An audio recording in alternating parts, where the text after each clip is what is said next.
Hello and welcome to the Honest Couple Podcast. My name is Marco. With me, I have my wife, Cassie. Hello. And today we have some special guests that we'll introduce in just a moment. So first and foremost, how are you doing, honey? Doing well? Good catching up after a month? We're here. We've been trying to record for a while, but technology. It loves us immensely. So, yeah. Shall we introduce our guests? Yes, I thought you were going to do this part. Okay. So, welcome, Allison and Steven. First off, introduce yourselves. How do you know this wonderful woman, my bride, my love of my life, my everything? How do you know this? All right, give it a rest. She was my everything first, and I knew her longer, and you can't take that from me. No, I can't call her Cassie. I'm sorry. I'm Sissy's cousin, and her mom and my dad are brother and sister. And growing up, I was my dad's only daughter until he remarried. And so what that meant is I spent a lot of time with my aunt and uncle, and I was like their honorary extra child. So I grew up cousin slash sister slash best friend. And this is my husband, Steven. Hi, hello, husband. Please tell us a little about yourself, please. So, my name is Steven. I'm Allison's husband. Cassie in a lot of ways very quickly became like a sister to me that I never had. Just the relationship that she had with Allison when I first met her was just so instant, like, oh, who's Steven? I want to get to know him. And then, there was a lot of like, I had to win over Cassie's brothers too when I first met Allison, because she was kind of like, they were kind of like brotherly relationship too with Allison. Yep. So, Cassie's approval, Cody and Bubba's approval was very important. You know a little bit about that.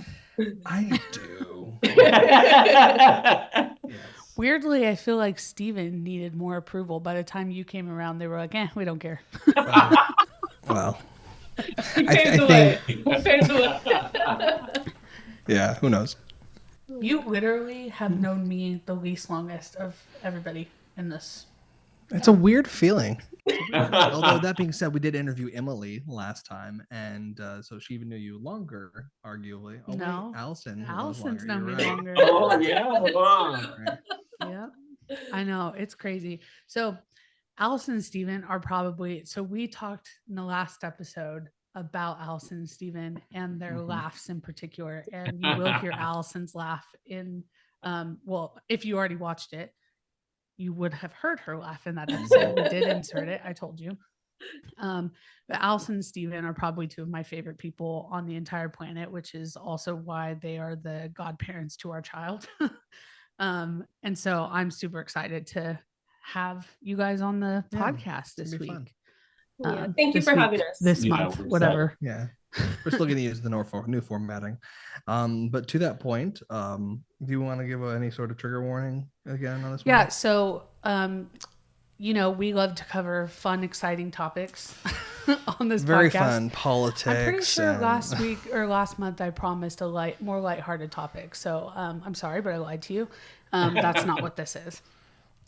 So October, which is when this episode is coming out, is Pregnancy and Infant Loss Awareness Month. And so this podcast, we're going to be talking about miscarriage and grief after loss and just adoption and creating family after loss. And so we're not going to spend a ton of time dancing around all of that. We're going to kind of jump right in. But before we do, if you are somebody who struggled with that, this might not be the podcast for you, this episode, and that's okay. But we just do want to give that heads up right from the beginning. It could be upsetting or triggering in some way. So at the same time, you also may find the subject both cathartic to listen to, or you might find it interesting perspective if you've never experienced it. So it's, take that as you will, and just, let's dive into the conversation. So what's our first area to discuss? Yeah, so we're going to start with we talked about stats. I forgot to get my stats. Sorry, I'm cutting you off. Oh, you got stats? You got stats? Well, I got one stat. Okay, that works. Sorry, what did you say, Allison? No, I was saying as you all were just sharing the trigger warning on the topic, I was thinking about the stats because unless they have changed, 1 in 4 pregnancies can end in loss. And so what that means is that even if you have not experienced it personally, the likelihood that someone you care about has or will is extremely high. And so even just hearing about the experience in case someone you love experiences it and being Yeah. able to support them to the best of your ability, I think is important about talking about this too.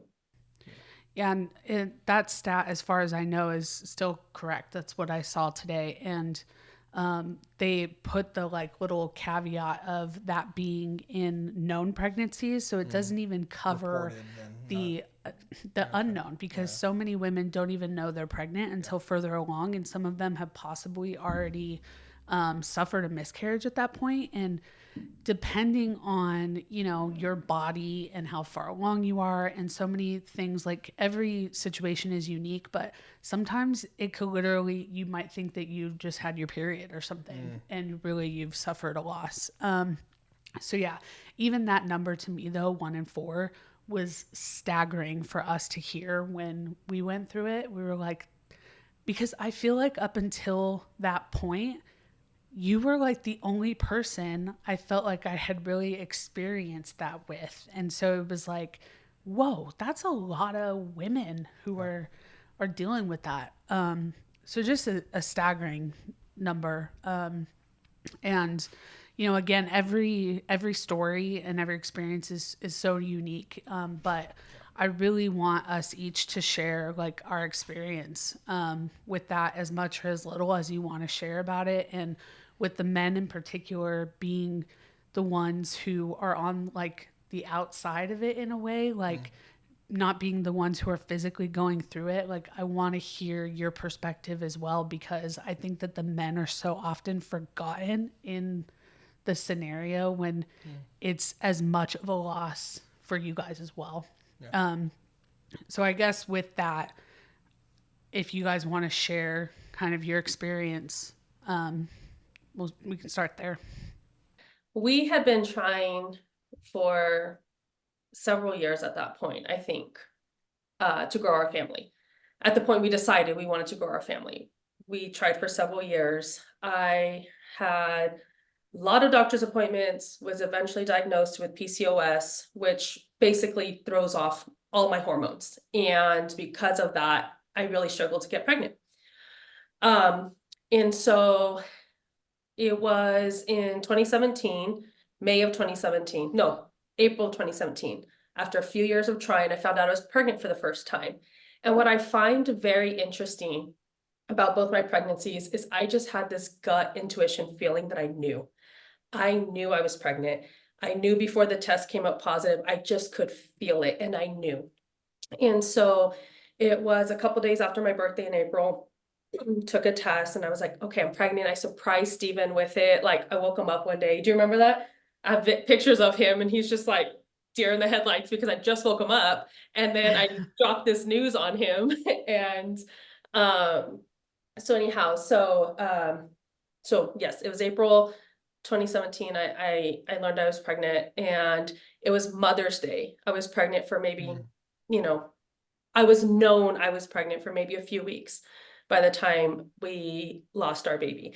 And so I remember thinking, my first Mother's Day, and this is what I'm experiencing. And it was devastating, to say the least. It's still very visceral. So it's been several years, and I'm pausing because it still feels very physically visceral for me, of what I physically experienced and what I emotionally experienced. And I think there is a lot of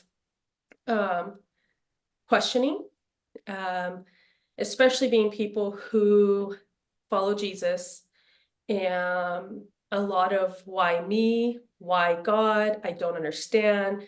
This is not fair. How could you? A lot of that I feel in the moment is very normal. And I felt a ton of that, I do remember, and I'll pause because I want you to talk. I do remember Stephen just, I could just see it on his face. He just was like at a loss. Like it's like he didn't know what to do for me, let alone do for himself. Mhm. Um, and I remember him trying to be so strong for me that he'd often like leave the room, and then that's when he would break down, you know? Um, and I remember us waiting to tell his mom we were pregnant because it would have been her first grandchild, and we were so excited. And I remember him having to, he never got to tell his mom that. What he had to do is he had to step into the garage and call his mom and say, "Hey, I need you to help take us to the hospital. This is what's happening." And that is very, very, that stands out so strong to me with our experience because we were so excited to be like, "Hey, you're about to be a grandma." And he had to make that call to his mom instead.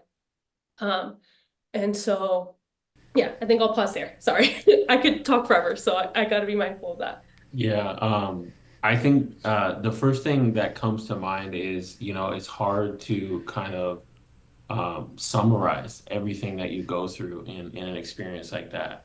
It's Mhm. like the things she just shared were not even the things I was originally thinking of. And it's just that was such a huge part of it too. And it's just like, oh my goodness, I think it all just starts back to me, seeing how much Allison wanted to become a mother, and it was like we made it when she got pregnant, because that Mhm. was, I mean, like she mentioned, it was a something we were working towards for 3-4 years before we saw any fruition. And then it was like instantly gone. It was just before we could even figure out how we're going to tell my mom and make a celebration of it. It was gone. It was lost. And the other part that's hard about it is it's not instant. It's like, all right, Yeah. there's probably you're having a miscarriage, and now you might have it for the next couple weeks. You know what I mean? And it's Yeah. like there's so many days that I remember, oh man, this is it. Oh man, this is it. Oh man, this is it. And then I remember the last day where she was laying in the bathtub, just screaming in pain, basically going through a mini labor. And I'm just like, I don't even know what do I do right now? Do I Yeah. call There's her? like nothing that But prepares you for it. Mhm. yeah, and it's just, and I mean the aftermath was definitely the hardest part. Obviously the loss, going through it is difficult, but the time after, we were not on the same page for a long time. It was her world was lost in front of her, and I just couldn't feel the gravity of that. I was more like, we got to keep trying. We will have a family. We will make a family. And that was my mindset. And she lost her baby. You know what I mean? We lost our baby, but it was hard for a while there. We talked about that all the time, because it was just like, man, I would see her, days, I mean, weeks, just I wake up and I just hear her crying in the shower. You know what I mean? Mhm. Knowing there's nothing I can go in there and say or do to her, and that's gonna make it go away. And those times were just, I mean, it's devastating. It's traumatic to go through, and you know, uh, it's just something you live with forever. It really Mhm. Yeah. is. Yeah. Yeah, what I always remember a lot is, I can't remember if it was either Tylenol or it was like acetaminophen or ibuprofen. One of the two you're not supposed to have in pregnancy. And it's like a mother's Acetaminophen. intuition is so strong because whichever was the one I was not supposed to have while pregnant was the only one we had in the house while this was happening. And I made him go buy me the one I was allowed to have. And he was just like, "I don't want to leave you." And I'm like, "No."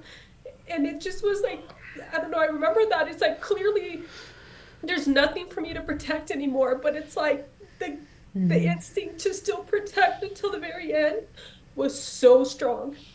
And he's literally like, "I don't want to leave you." And I'm like, "You must go buy the thing. Like, go. This is what I need you to do right now." Yeah. Hmm. And I think that is something I've learned, like that instinct, like never left, you know? that instinct never left. And all the time we were parents, but childless, that instinct was still very, very strong to protect and to love and to honor. Like that, it just was like that. As soon as I knew I was pregnant, like that never left me. Even in the months we had no child that the world could see, there was a child that I could see and I could feel and I knew about. And so that instinct was just like, yeah, so strong the entire time. I remember you guys telling me and Emily that you're pregnant. And the circumstances of that day were crap. That was the day Grandpa died, and that's why we were all together. But I remember sitting in that hotel room with you guys and you being so weird. And I was like, what the heck is going on? And I remember feeling in my gut, like, okay, I'm just going to wait for her to say it. Like, I remember knowing. And then just like the day after, like you guys sharing with everyone and all of those, I still have those videos and I actually watch them all the time because like you guys were trying to conceive for so long that it felt like a win for the entire family. Like the excitement was just like, it was palpable. And I remember then where I was sitting when you texted me on Mother's Day. I was sitting in Dad's recliner and I remember thinking, really, God, it's Mother's Day, and being so angry for you. But also like, I remember like, and this is something that I want us to talk about, but like, it's so hard. I had no experience before that really. Like nobody I knew that was that close to me had a miscarriage. I remember not knowing what the heck to do. I remember just like being hours away from you, wanting to hug you, but also not knowing like what to do. And I feel like that's one of the hardest things that people also don't talk about is like, one, you never know how to support someone, right? Because it's like, it's so hard. Some people don't want to talk about it. Other people do. And then it's also weird being the person who's miscarried. And especially after you've already told people, then having to tell people that like you've lost your child. It's so like, that's almost just as hard as the loss itself because you just have to relive it like over and over again, And I don't know. It's weird because I don't know. I don't know. I don't know where I was going with that. It just, I have so many emotions surrounding even your story and your situation that like, I was sitting here like, breathe. Like, don't become a mess right now. but like, I don't know. I'm losing your train of thought. My feelings are getting jumbled until. Well, that's why we have an outline. So we'll go back to the outline. I guess I'll ask this question. Like in the days and the weeks that followed, like what? I know you talked about your faith and like that being. It's like there's this duality to it, right? Because you're just like, oh, I have my faith and I can lean in, but you're also like have this anger or like what emotions did you kind of run through in the aftermath of that? Yeah, I had a lot of anger. I remember processing it in a way that was along the lines of I did everything right and I did everything in order and why is this happening? I remember that being my viewpoint and my perspective for a while. Like Stephen mentioned, it did become a point of tension in our marriage for a while because we grieved differently and on different timelines and in different ways. And so um, there was that added layer in the aftermath too. And so I think that in those immediate months, my family's faith is what really carried me through. And I can see that from, having time removed from the situation. Um, and because I didn't have a lot of my own at the time. I had just had a lot of anger and frustration that passed with time. But in those like immediate like few months, it was a lot of that, a lot of just questioning. My dad, my stepmom, you all, my aunt, like just all my family is really like, I tell them all this all the time. It's like your prayers that carried me through. Cause if I was reliant on my own prayers, like I would have been done for at that point. And I remember a very particular moment where it was in our old house and like Steven turned the corner from our bedroom and I'm like in the living room and I'm just really struggling. I'm really struggling. And it was kind of like this turning point of where we had decided, like, because like he had mentioned, like, we're gonna have a family, we're gonna keep going, like we will get pregnant again. Like he was very hopeful for us when I was very negative. I didn't have a lot of hope. And so it's like that was a point of tension because he carried a lot of hope and I was like struggling to see any. And I just remember him like turning, and I don't remember what you said, but I just remember it being a turning point because I remember that was the point in which we agreed, like, we're not going to keep trying because it was taking too much out of me emotionally to continue focus on trying to conceive another child. And it was like, once we reached that point, and I don't remember how long after, I felt like that was a turning point for us. And we were like on the same page again because we could see the toll it was taking on me. And he was like, I don't want that for my wife. Like, and I feel like that was like the turning point to let us like live again. I was like a zombie for a while. I mean, I cried my whole way to work. And luckily, I had an office that I can close my door and cry whenever I needed to at work. And I think about that a lot. I'm like, I had a boss who understood, and I took time off after it immediately happened. And I had that level of privacy at work when the emotion struck me. And I'm just thinking there's so many women who do not have this privilege. And I cannot imagine what their experience is. Yeah. And it's just these things that you have perspective on with time having passed. But I was like a wreck. I was a wreck for a really, really long time until we had that conversation. And it was like a turning point for us to be like, I don't want to say it was like a closing on the chapter, but it was just like turning a new page of like, I'm a little bit better. He's a little bit better. And we're like, we can see each other again, if that makes sense. Yeah. What do you feel like was the physical toll on your body after going through that? Yeah, I didn't sleep a lot for a while.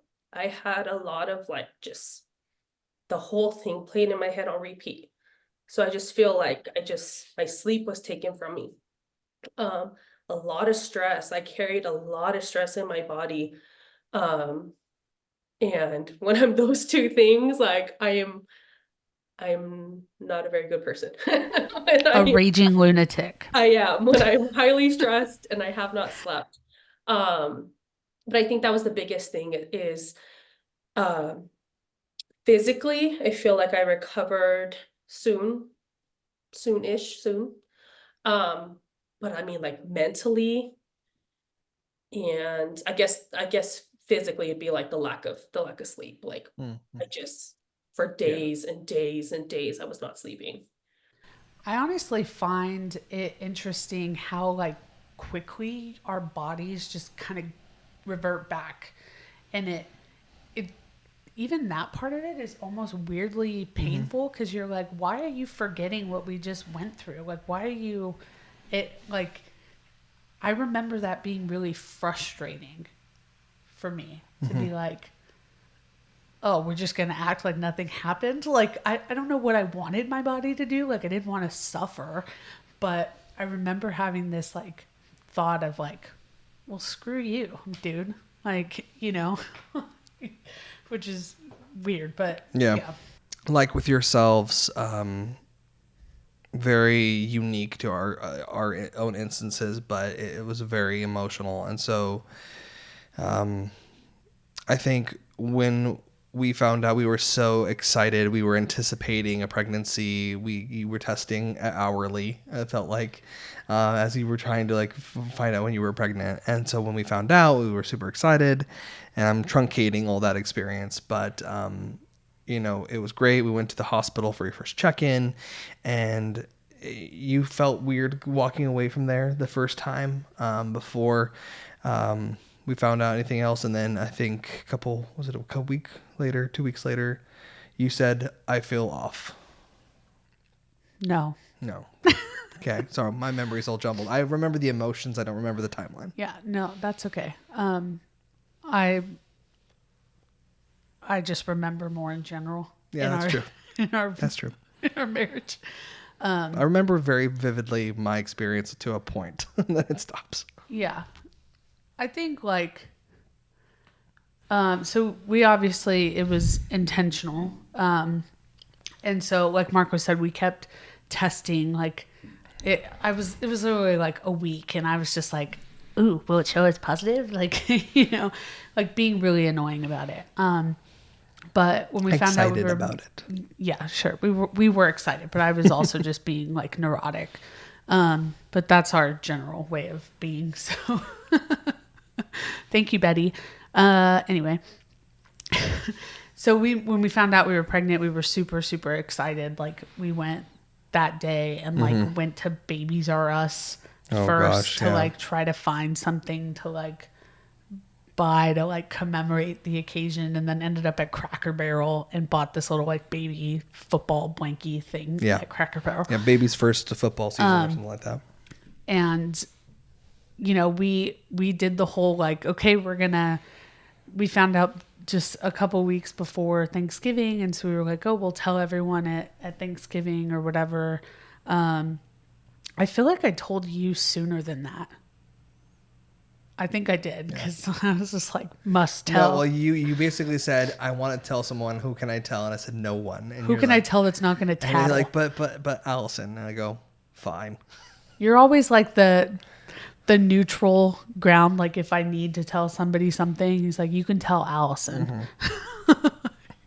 Gives us less in trouble. But you know, like we went through the whole thing of like, you know, this was the first grandbaby for his parents, and like went through the whole thing of like doing the fun announcement and all of that. Made a custom wine bottle for them with the label for the year, and then for your family, we did our wedding video had just been given to us, and so we would do like a trailer reveal, and it interrupted, and so it was a fun way of, you know, saying to the family. But fast forwarding, yeah, it was just, it started with like, oh, I was bleeding a little bit or whatever, and I was reading, and I was like, oh, it's implantation or whatever.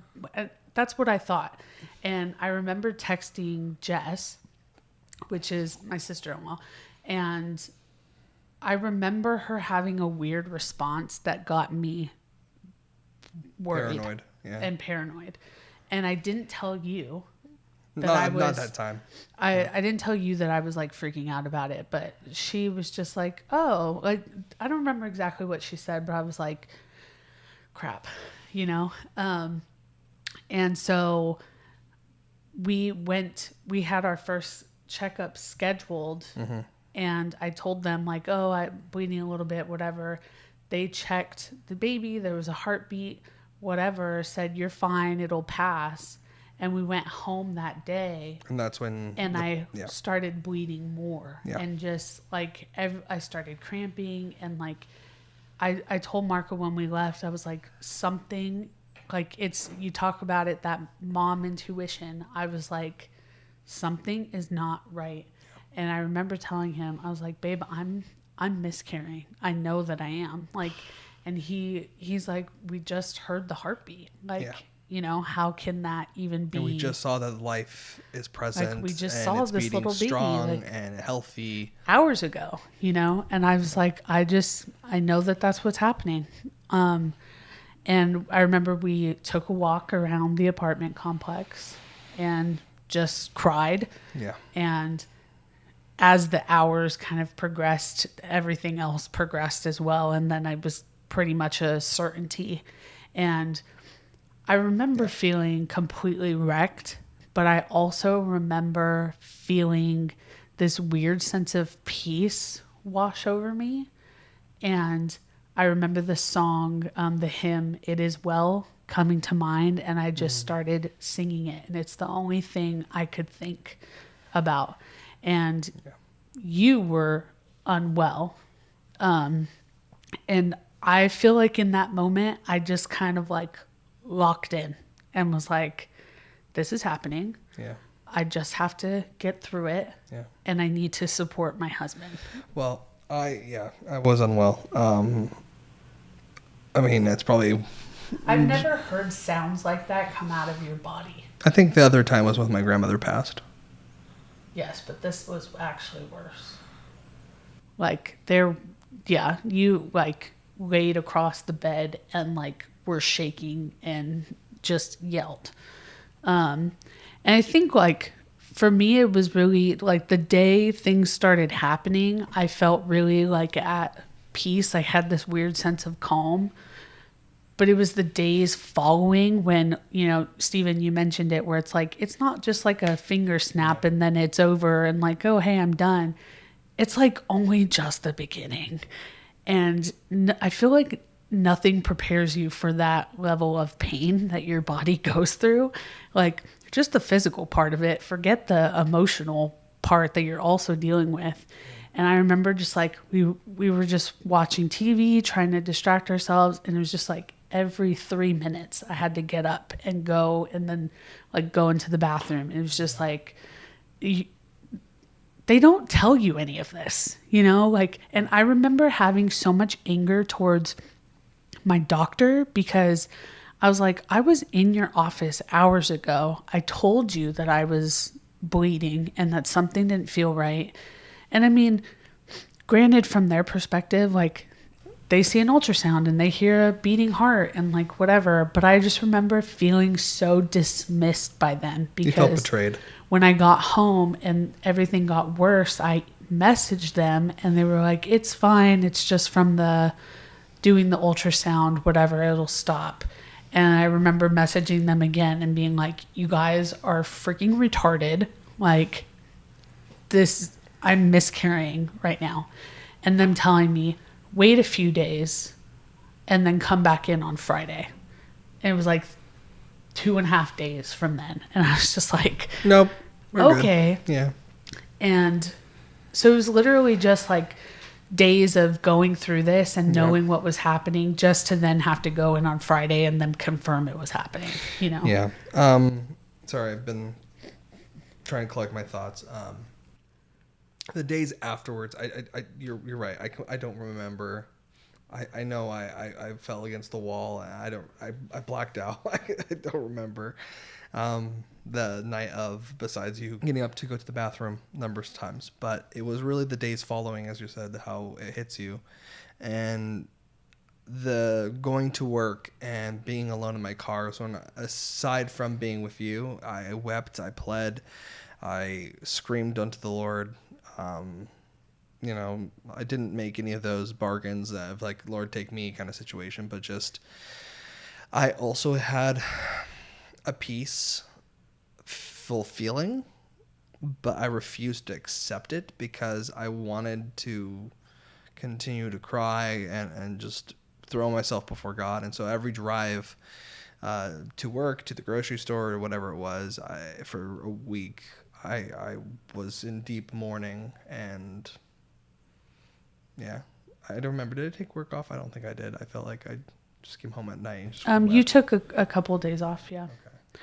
I think blacked out. I think it's too, like, do you experience this where there are certain people in your life that like once you tell them something, it becomes reality, more real? Like, Do you know what that feeling is? Like, weirdly for me, like, I remember we called your parents that night and we told them what was happening. We had talked to mom, you know, all of that. But weirdly, my brother called me. Cody called me just to, it wasn't even like, Related. Jess hadn't told him anything. He just called me to like say, hey, what's up? And the second I picked up the phone with him and he was like, hey, what's up? How's it going? I just lost. That was I feel like the first time that day that I truly just lost my crap. And I don't know why there's like people like that in your life, and I don't know why for me in this instance, it was Cody.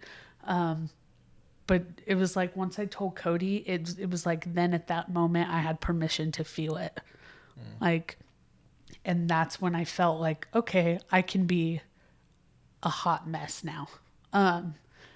And yeah, it was strange. And I remember I couldn't tell my dad. I told my mom, like, you have to tell him. Like, I couldn't, there was just like that whole, like, having to tell people is truly like the worst thing ever. It feels so ick. And I remember just telling my mom, like, you got to deal with it. Like, I can't. And yeah, it made me like, I remember in that moment being like, next time we're not going to tell anybody for a while. And then that didn't happen, but it was, yeah. Well, that was and I think I want to jump a little forward to kind of the lesson we did learn about that we didn't want to share with everybody, but we wanted to share with trusted people who could be in prayer for us, because being people who are of faith, having prayer along with that specific journey is such a powerful thing, at least for us. And so having a few people be intentionally in prayer about that and that baby, which, you know, he's alive and well, sleeping next door to us. That was such a experience. And so we'll get to, obviously, you know, some things for people that we can share, but I know for us, that was that.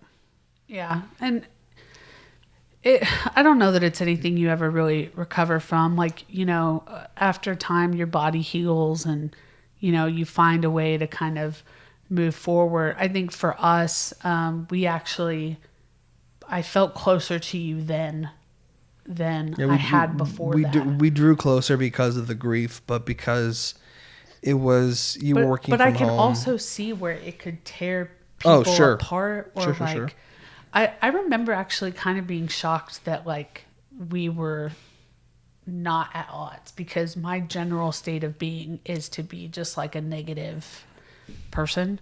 And this was like the one instance in my entire 32 years of life where I wasn't the negative one.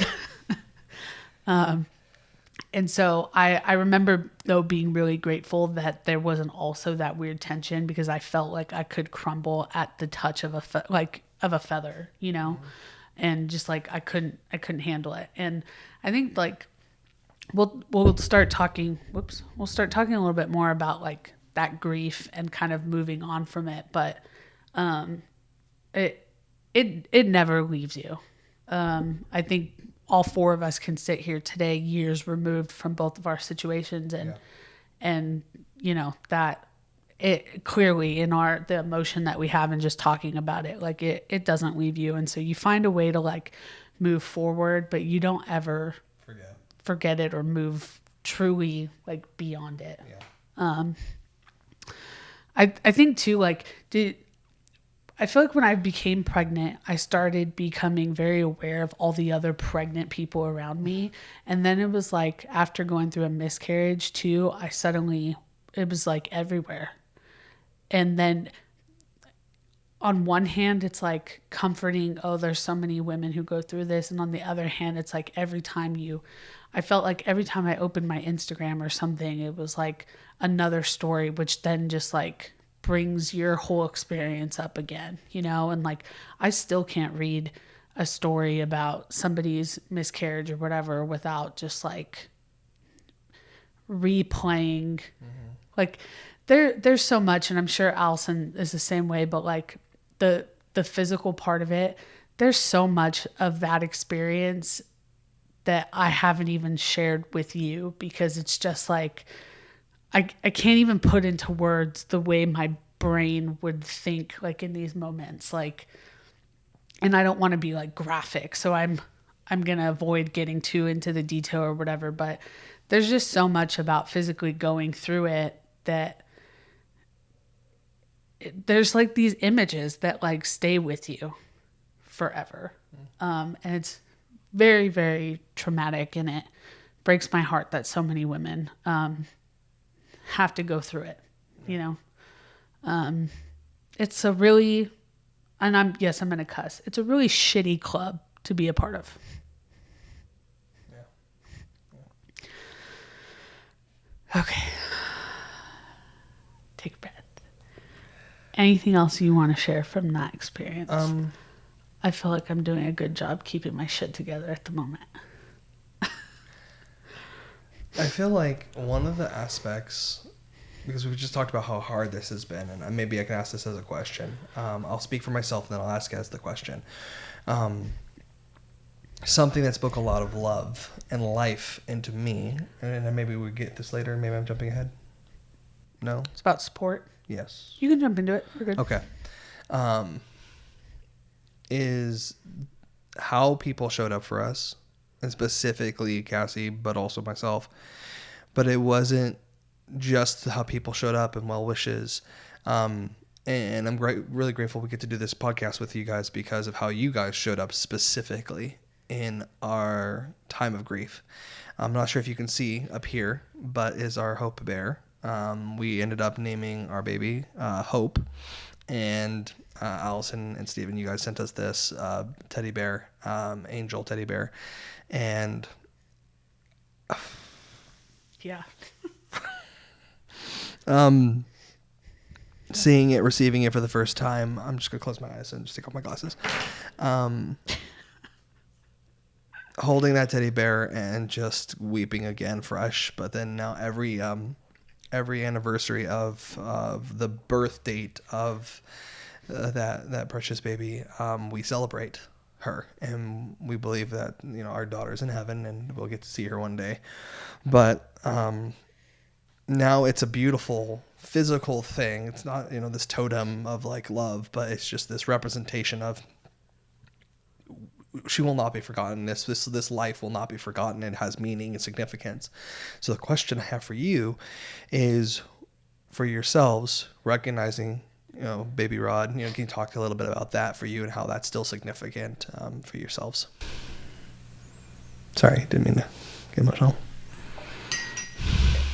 I didn't want your arms to be empty, and yeah.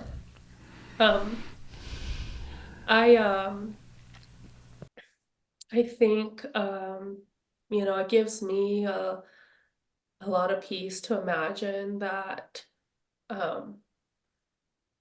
our child's in heaven with family. I think one of the most immediate ways I processed the grief was to rationalize it in my head.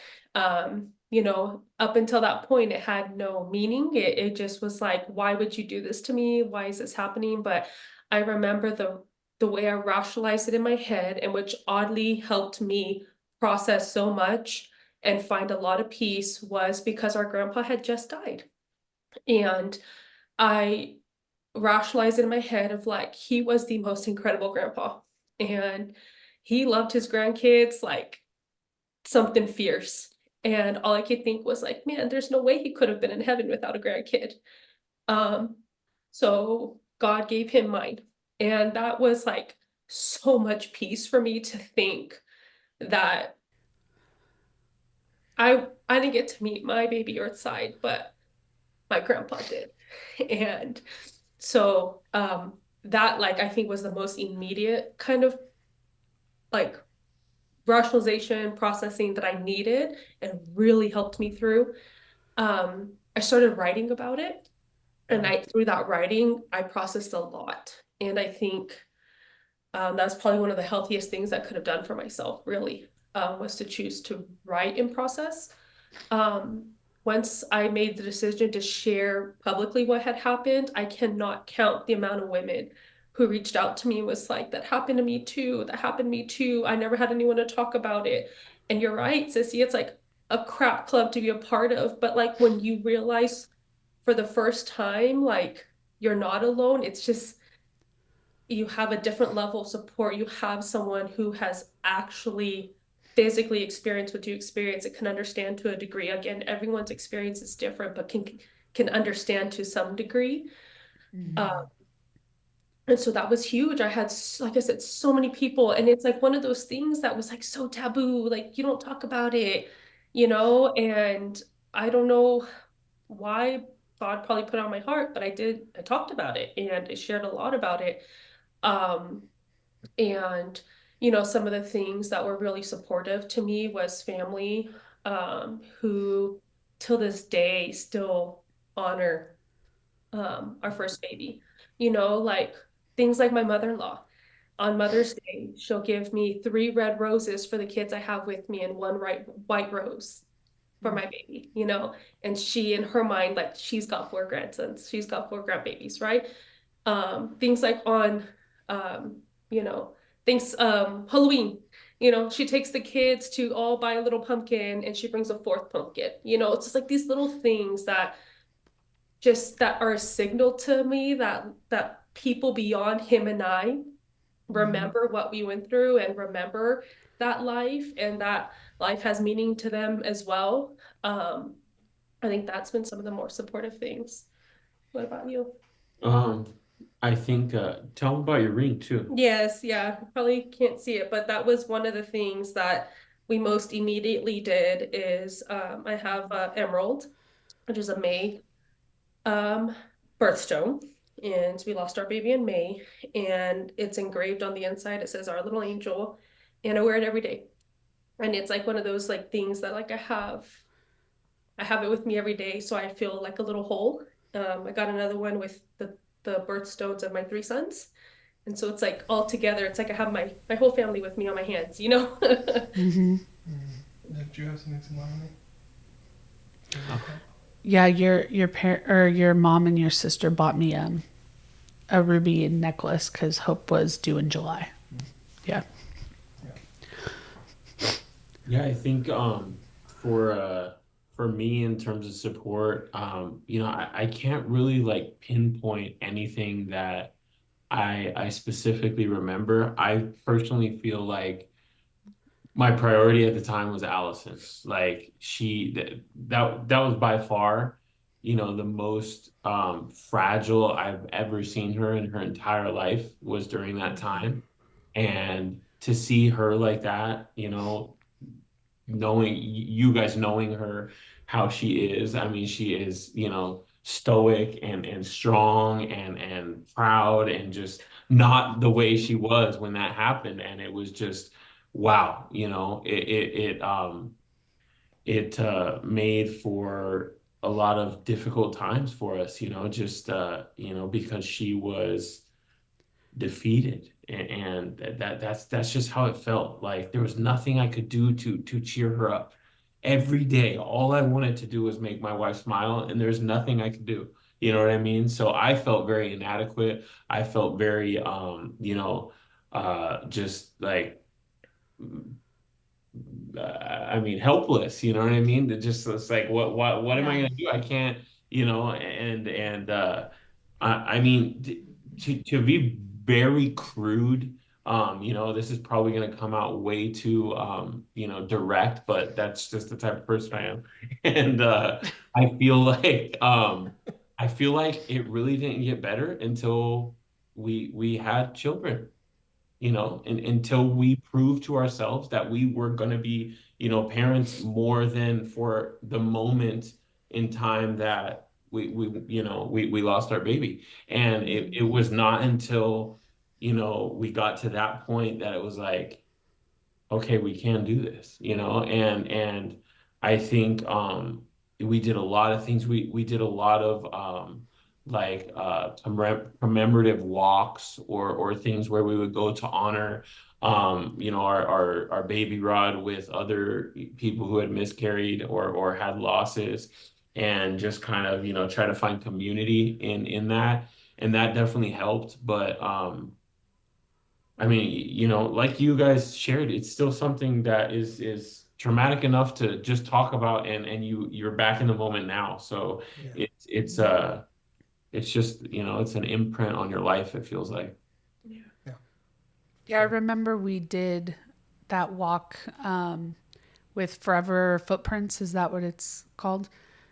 Yeah, where, like Stephen mentioned, it was like a commemorative walk where other people who had experienced it, like you got to honor your child. You could put their name, and they had like this wall of names of babies who had been lost. And I remember Mom and I got to go do that with you guys, and that was very sweet.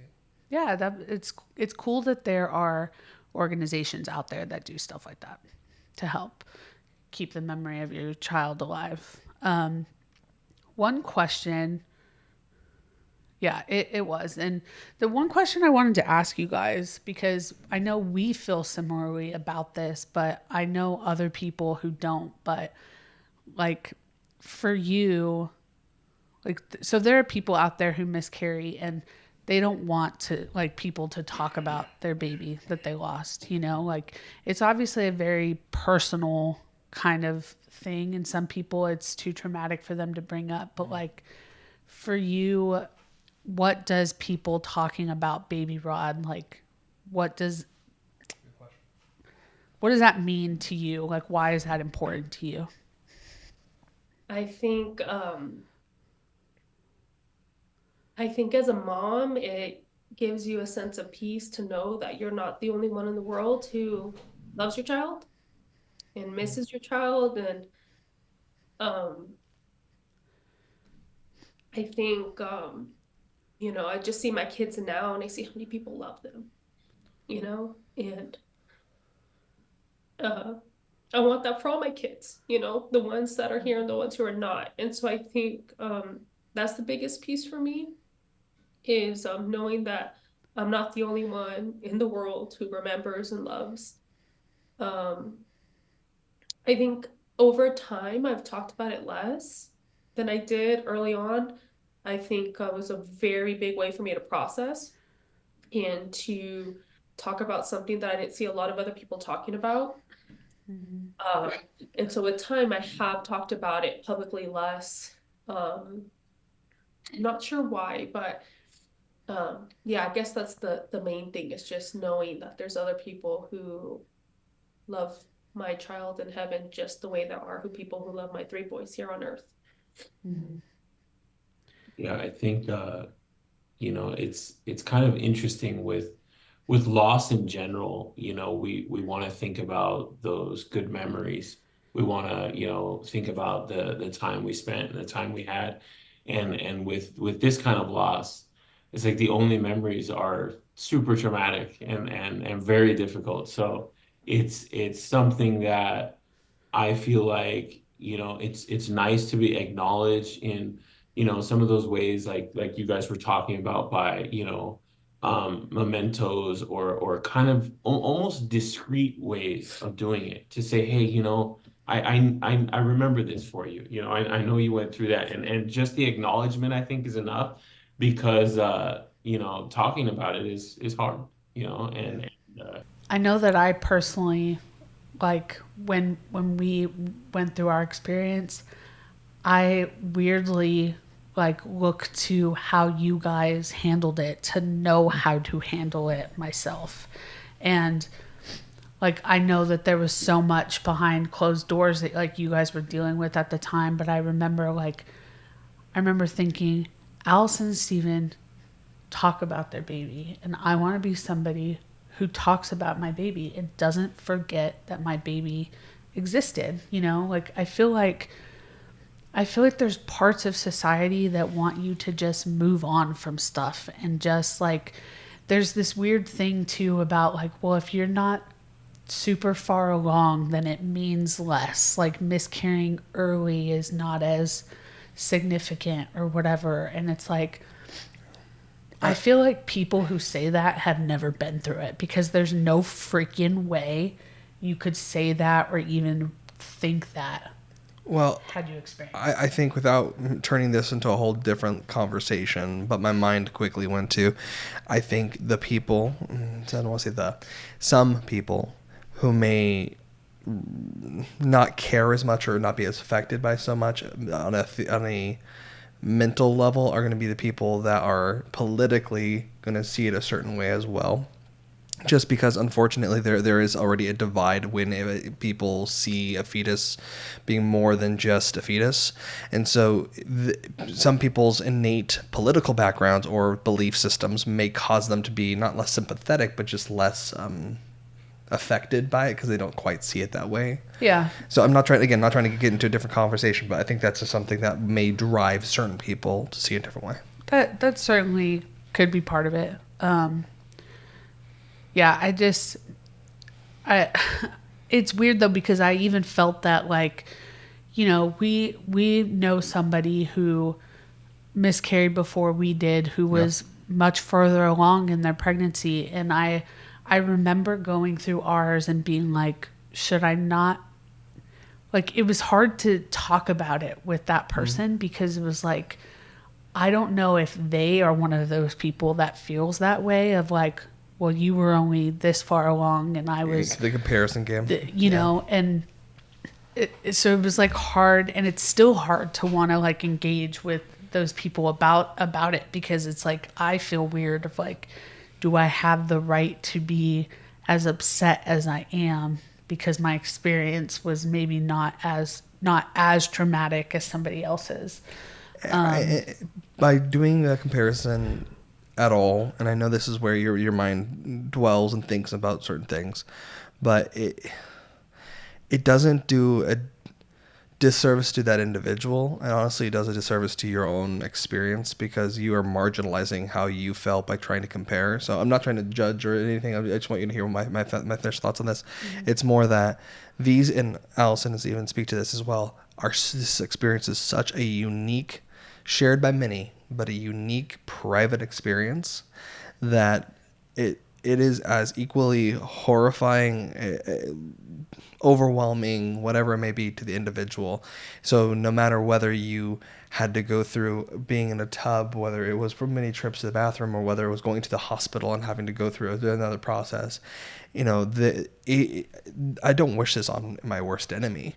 This is such a horrific thing. And now, try and bring some levity into this, I can't watch a TV show with a child getting injured, getting hurt, anything. I weep, weep, because I now have that as an experience, a imprinted experience, as you said, Stephen, that imbues me. I now have this in the back of my head of, I know what it is like a little bit to lose a child. Like, that's horrific to have that knowledge. Yeah, no, it is. And I just remember, like, when it happened to us, not being entirely sure how to, like, how to experience it amongst anybody but just you, you know? But that's, again, where I was kind of like, Alice and Steven continue to honor their child, and, like, that's what I want us to do.